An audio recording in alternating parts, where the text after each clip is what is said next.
The Awakening.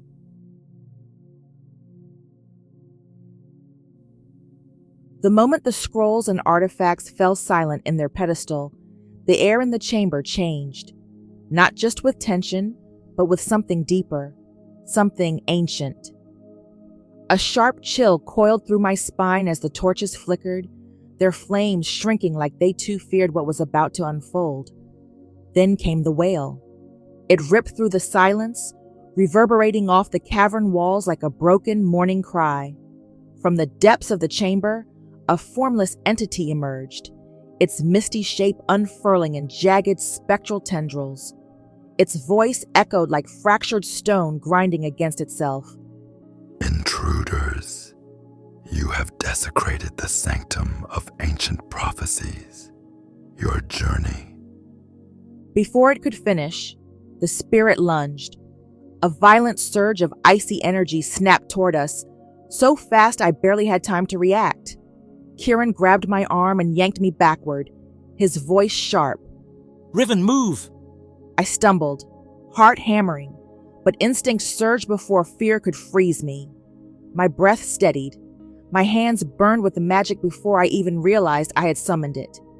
A wave of light erupted from my palms, raw, untamed, desperate, meeting the spirit's assault in a violent clash of force. The cave shook as my magic intertwined with the ancient runes along the walls. Carvings pulsed, their glow rising as though they had been waiting for this moment. The spirit shrieked, its limbs unraveling like shattered mist before snapping together again, reforming stronger. It was fighting back, hard. Kieran drew his blade and took a defensive stance beside me. "Whatever you're doing, keep doing it," he shouted, eyes locked onto the spectral figure. I staggered but found my footing fast. My instincts took over, my hands burning with magic before I could even process what was happening. Kieran swung his sword, striking through the mist-like form, but the blade passed through, leaving nothing behind. "It's not real!" he shouted. "Or it's too real for steel to kill." I gritted my teeth, pushing my magic harder, forcing the energy into a tight, focused beam of light. The runes lining the cavern walls flared, reacting to the battle, answering something deep within the stone. But the entity grew stronger. Kieran swiped his sword through its mist-like form, but it only reformed instantly, its furious wail growing louder. The battle intensified. The entity's strikes came faster, forcing me to throw up stronger barriers, each collision sparking against the cavern's walls. The runes were fully awakened now, burning with power, reacting to my magic like they recognized it. Then, a voice cut through the chaos. "Enough." The cavern shook at the command. The entity froze, its limbs writhing violently, its hollow eyes flickering. From the shadows beyond the glowing runes, a towering figure emerged. He moved with deliberate grace, each step heavy with authority, as though the cavern itself shifted around him. His robes, woven in deep earth tones, shimmered with faint streaks of silver threading, a subtle reflection of magic woven into their fabric. But it was his hair that caught the torchlight, long, dark locks, thick and soft as wool, framing a face of sharp angles and quiet strength. His presence demanded attention, not with force, but with sheer certainty. He moved with the sense of someone who belonged here, dark-haired and impossibly composed, despite the storm of magic raging around us. In a voice steady and firm, he declared, "I am Lucian Monroe, guardian of Caelumreach." The spirit shuddered, its form flickering violently before it finally dissolved into fading mist.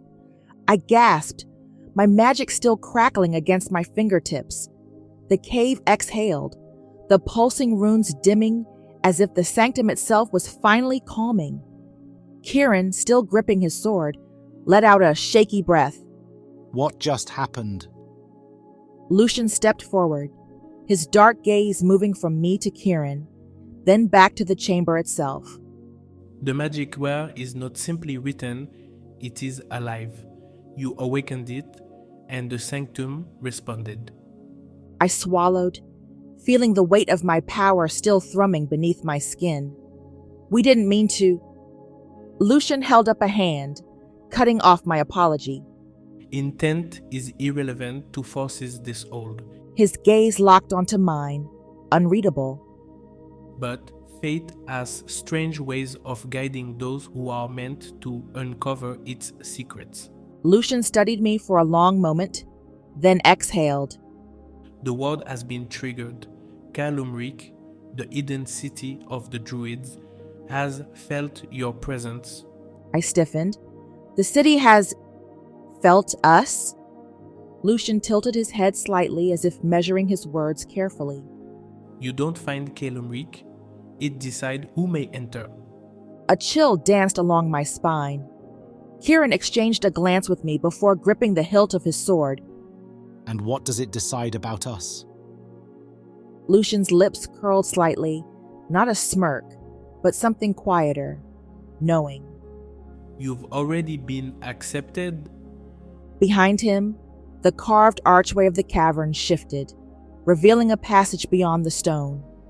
Light poured through, but not the light of day, something softer, richer, woven with magic itself.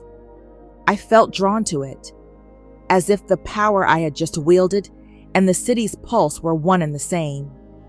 Lucian turned, gesturing toward the gateway. Caelumreach awaits. Kieran rolled his shoulders, still catching his breath. You're sure it's not about to send another ghost at us? Lucian smiled, a slow, deliberate expression. If it does, it will be far less forgiving. I let out a slow breath. The tension hadn't left me, but the battle was over. What lay beyond the archway wasn't simply the hidden city of the Druids. It was the next step into something far greater than I had ever imagined. With my heart racing, I took the first step forward, into Caelumreach, into the unknown.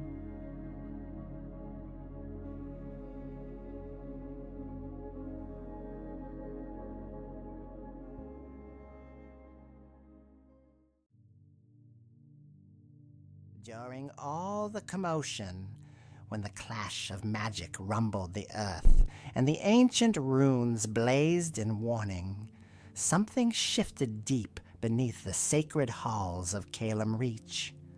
A pulse, brief, uncertain, rippled through the stone. Then, silence. No druid noticed.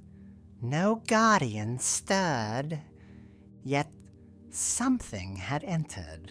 It moved beneath the city, slipping through the cracks of ancient foundations, seeping into corridors where no shadows should exist. It did not strike. It did not announce itself. It simply waited, curling beneath the council's chamber, settling between the roots of the great trees that fed life into Caelumreach, watching, listening, growing. The city carried on, unaware, its people walking the sacred halls, believing themselves untouchable. But sanctuary was an illusion. And when the time was right, when the city lowered its guard, when those within thought themselves safe, the Umbralith would rise.